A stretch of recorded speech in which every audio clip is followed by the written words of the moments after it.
Samsung is back with a new A-series mid-ranger, the Galaxy A36. Is this a competitive phone to get in 2025 and well for GSM Arena? Let's find out in our Samsung Galaxy A36 review.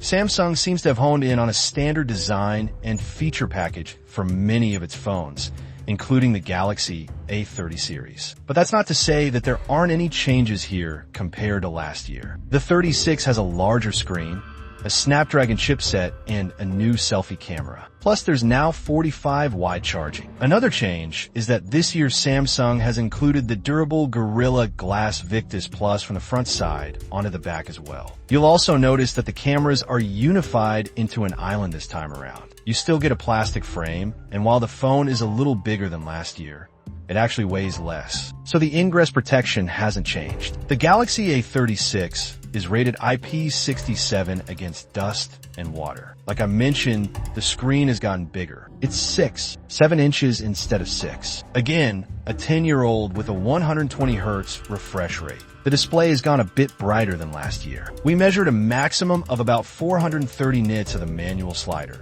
which can boost over 1230 in auto mode. The A35 could do just over 1,000. Besides that, this screen performs just the same as before. The smooth 120 Hz refresh rate is adaptive. It would dial down to 60 Hz from the screen, is idling to save energy, and the display looks good overall with plenty of sharpness. There's again no official HDR video support here. The phone has a pair of stereo speakers for your audio with good loudness. The sound quality is also good with solid vocals and bass and okay highs. You can listen for yourself and compare through the link below. The Galaxy A36 has an optical under-display fingerprint reader for biometric input and is quite responsive. For storage, the 836 comes with 128 or 256 gigs of storage on board. But unlike last year, this is not expandable to microSD. The interface of the phone is Samsung's latest One UI 7 on top of Android 15,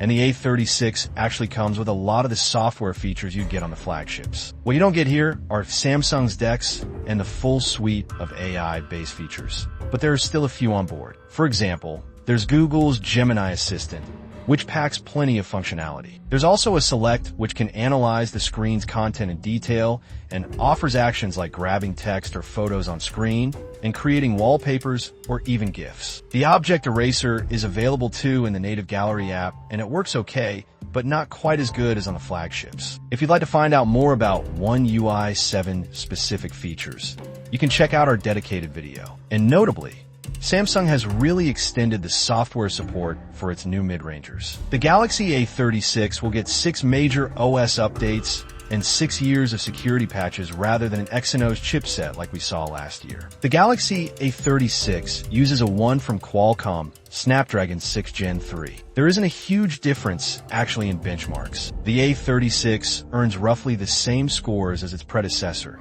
except for a minor boost in raw graphics scores. Overall, the phone is far from powerhouse, but the performance is adequate for the price, and the 36 runs smoothly for daily tasks like gaming. And as you might expect from a phone with a modest chipset, the A36 doesn't run hard, and it went through a prolonged stress test without throttling. The Galaxy A36 has a 5,000 million-pound battery, and the battery life is decent, but a bit less than last year's model. In our battery life tests, the phone earned an active use score of 11 hours and 38 minutes. One of the more notable upgrades this year is support for 45-watt charging instead of 25 watts. But the increase in charging speed itself is not as much as you might think. Using a 45-watt adapter and a proper cable as a 3-amp, one in the box doesn't cut it. We were able to charge the A386 from 0 to 60% in half an hour compared to 52% last year, and a full charge was only 12 minutes faster than the previous model. On the back of the phone,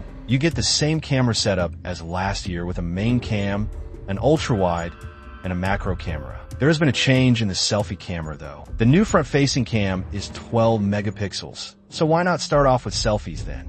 This is an upgrade. The image quality is excellent here with good detail, bringing out facial features and nice skin tones. The dynamic range could be better, but it's not a major issue. Moving on to the main camera, the overall quality is solid with plenty of detail and a nicely wider mid-range. Shadows and highlights are well developed too. The colors are not exactly true to life and have a bit of extra pop to them. Our main gripe is that the exposure and color rendition can be inconsistent at times, especially if the lighting isn't perfect. The main camera is competent when handling people and faces textures and skin tones. Both look very natural. There's no telephoto cam here, so you'll be using a digital zoom at 2 times. There is a bit more sharpening added and some surfaces are softer, but the results are still decent in low light. The A35 uses an automatic night mode, but this doesn't trigger unless it's quite dark without it kicking in. You get a good amount of detail, but there is some visible noise present.